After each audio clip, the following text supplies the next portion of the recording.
Hoje eu vou resolver e comentar uma questão polêmica da banca Sebrasp e vou trazer informações que você que estuda para concursos públicos não pode perder. Então, fique aí até o final. Oiê, bem-vindos a mais uma aula aqui do canal Português com Letícia. Eu sou a professora Letícia Góes e se você é novo por aqui, inscreva-se no canal, ative o sininho para não perder nadinha. O Sebrasp não é conhecido por questões polêmicas nas provas de língua portuguesa.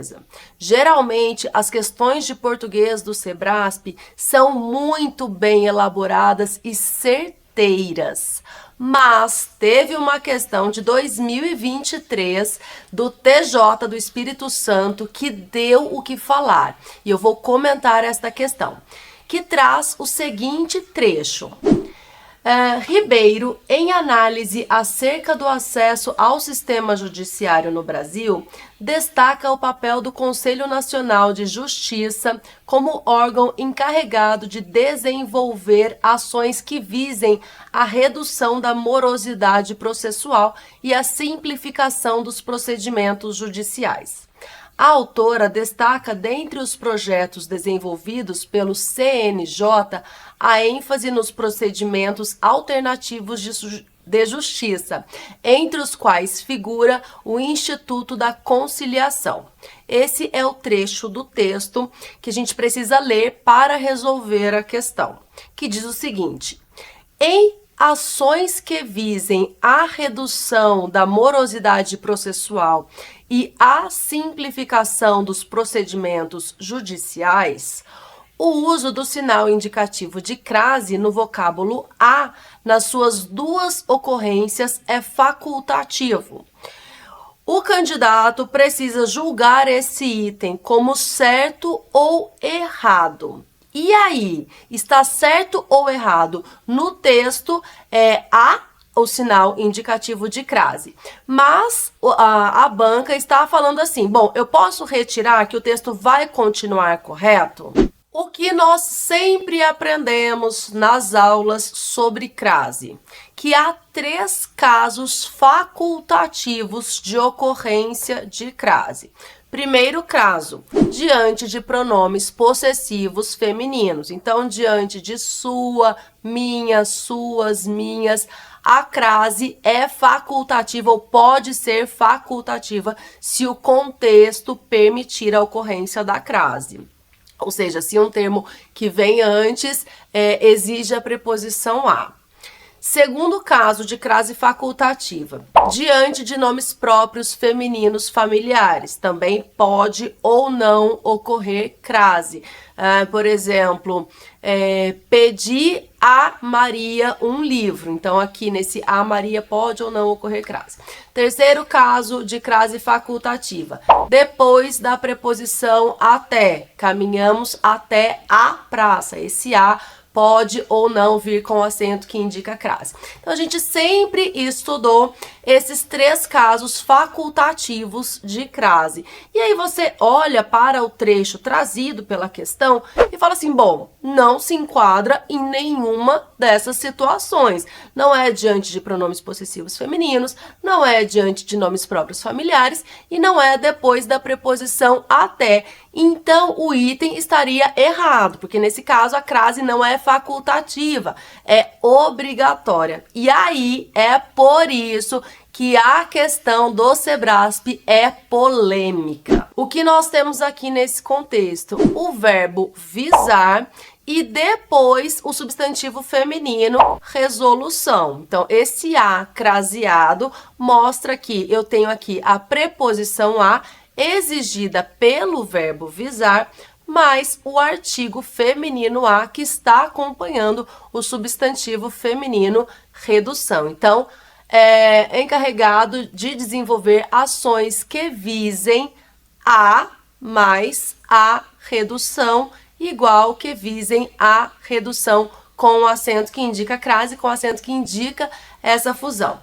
O que nós aprendemos sobre o verbo visar? O verbo visar é muito cobrado em concursos públicos porque apresenta 3 sentidos diferentes com regências diferentes de acordo com o sentido. Por isso, as bancas gostam muito do verbo visar. Então, com sentido de olhar, é transitivo direto, não exige preposição. Exemplo, o professor visou o aluno e fez-lhe um sinal. Ele olhou para o aluno, certo? Então, aqui, o professor visou o aluno, sem preposição, transitivo direto. Com sentido de colocar visto, é transitivo direto também. Não visei os documentos, não visei os documentos. Então, aqui também não tem preposição.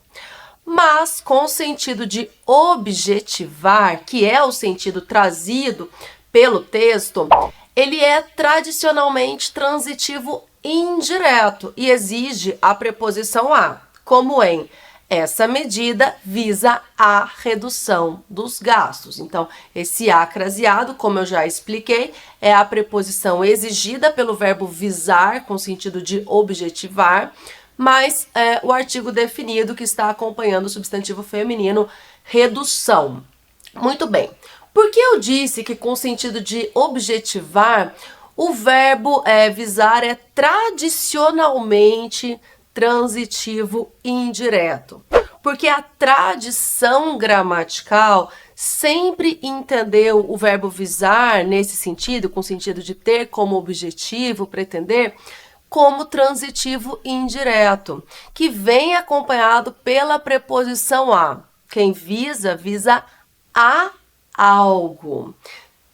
Isso é a tradição gramatical. Mas, atualmente, muitos dicionários e muitas gramáticas já trazem o verbo visar, com esse sentido de pretender, ter como objetivo, como transitivo direto também. Então, o verbo visar, com sentido de objetivar, pretender, teria dupla regência. Ele pode ser um verbo transitivo indireto, que exige a preposição a, ou pode ser um verbo transitivo direto, sem a preposição a. Então, se o verbo visar pode ou não vir acompanhado da preposição a, ocorre ou não a crase nesse contexto. Vamos voltar para o trecho da questão. Ações que visem a redução da morosidade processual e a simplificação dos procedimentos judiciais. Esse segundo a, ele também é regido pelo verbo visar, que está subentendido, que está oculto aí, ações que visem a redução da morosidade processual e que visem a simplificação dos procedimentos judiciais.